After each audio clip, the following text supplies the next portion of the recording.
Željko, dobrodošli во Skopje, dobrodošli во Македонија. Hvala vam puno, veliki pozdrav i vama i naravno svim vašim gledalcima.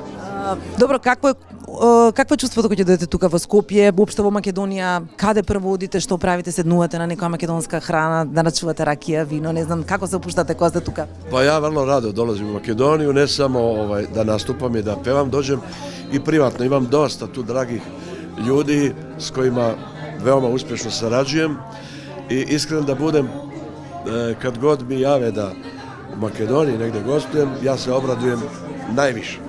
Zato što mnogo volim tu da pevam i gde god dođem u Makedoniju uvek me dočekuju sa mnogo ljubavi i poštovanja, sve se može sakriti osim ljubavi. To je tako.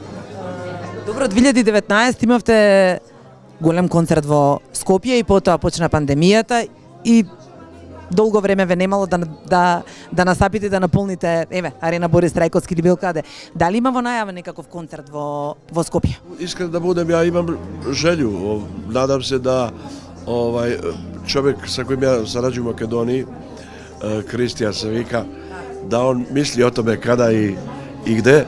U svakom slučaju, kažem, često dolazim, ima dosta gostovanja uopšte po Makedoniji, tako da li sam u Skoplju ili sam u Valandovu ili u Kočane, iskreno da budem, sasvim mi je svejedno, zato što je to sve za mene jedna duša makedonska, da tako kažem.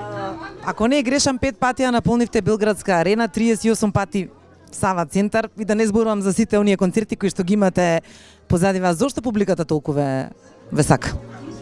Pa mislim da su vezani za moje pesme i ono što me posebno raduje, to je neka mlada, nova generacija koja je ispod bine, oni su vršnjaci mog unuka i najstarijeg. I oduševljavam se kad vidim da pevaju pesme koje su starije od njih. I mislim da su pesme moje najveće oružje, a i nekakav moj pristup iskren. Oni negde jako dobro razumeju tu vrstu emocije i meni polazi za rukom da svoje osjećanja prenesem na njih. Ono што успев да го дознам за вас е дека важите за личност која што е и покрај својата популарност толку едноставна, можеби тоа е тајната што публиката реагира онака како што реагира на вас. Da, pa ne mogu vam opisati koliko ja dnevno pošaljem video poruka i koliko rođendana čestitam. Na Instagramu se javljaju, mole se, ovo me sestra, ovo me devojka.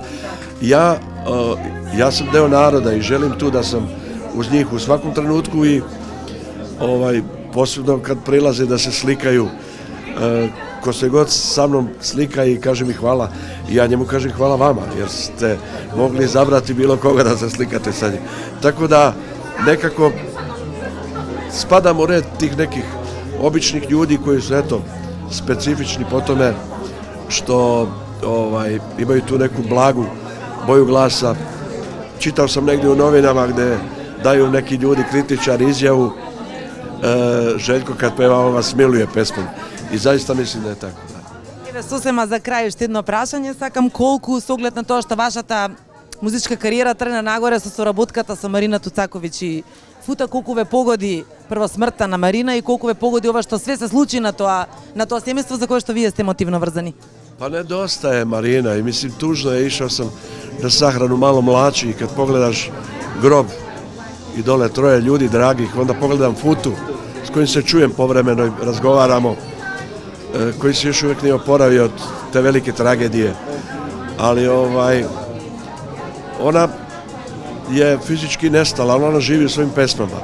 Meni je recimo uradila preko 100 pesama i kad god pevam bilo koju od njenih pesama, ona mi je onako u glavi i oni trenuci kad mi je po prvi put neko od njih pevala i pokazivala tekst. Tako.